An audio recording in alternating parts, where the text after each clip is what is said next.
Okay. Hi friends, welcome back to our channel. So ఈరోజు మన topic వచ్చేసరికి mass జాతర.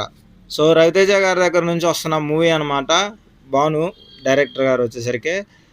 సో దీని మీద హై ఎక్స్‌పెక్టేషన్స్ అనేవి ఉన్నాయి. ఎందుకంటే ప్రీవియస్‌లో ఉన్న కొన్ని మూవీస్ ఫ్లాప్ అవ్వటం వల్ల ఏదన్నా గానీ, ఇప్పుడు వస్తున్న అన్ని ట్రైలర్‌లు గానీ, సాంగ్స్ గానీ ఏదన్నా గానీ బాగుండటం వల్ల సో మూవీ మీద ఎక్స్‌పెక్టేషన్స్ అనేవి బాగున్నాయి. సో లేటెస్ట్‌గా వచ్చిన ట్రైలర్ అనమాట. నేను లాస్ట్ టైమ్ టీజర్ చూసాను. ఇప్పుడు ట్రైలర్ చూసా. ట్రైలర్ అయితే మాత్రం ఏదో మిస్టీరియస్ గానే ఉంది. నవీన్ చంద్రని గట్టిగానే చూపించేలాగా అనిపిస్తుంది. కాకపోతే కొంచెం సిమిలర్‌గా యాడ కొడుతుందంటే, 'నిజం' సినిమాలో గోపీచంద్ గారిని ఎలాగైతే చూపించారో సేమ్ యాజ్ టీజ్ క్యారెక్టర్ దింపినట్టయితే అనిపించిందనమాట. సో ఆయన రోల్‌లోనే అనిపించింది కొంచెం.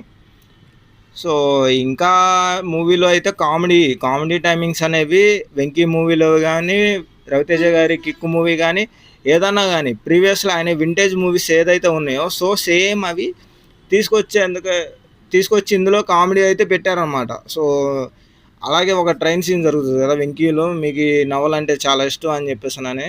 సో నాకు చాలా అంటే ఇష్టం అని చెప్పని అంటారు. సో ఆ కామెడీ సీన్‌ని గూడా ఇక్కడ తీసుకొచ్చి పెట్టేశారనమాట.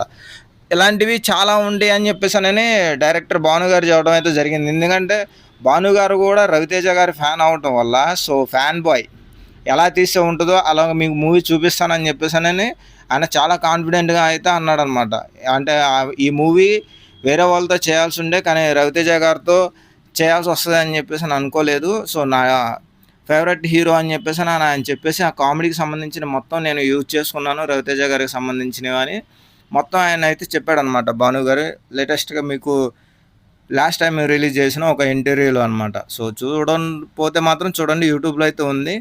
సో మూవీ రివ్యూతో అయితే కలుస్తామా.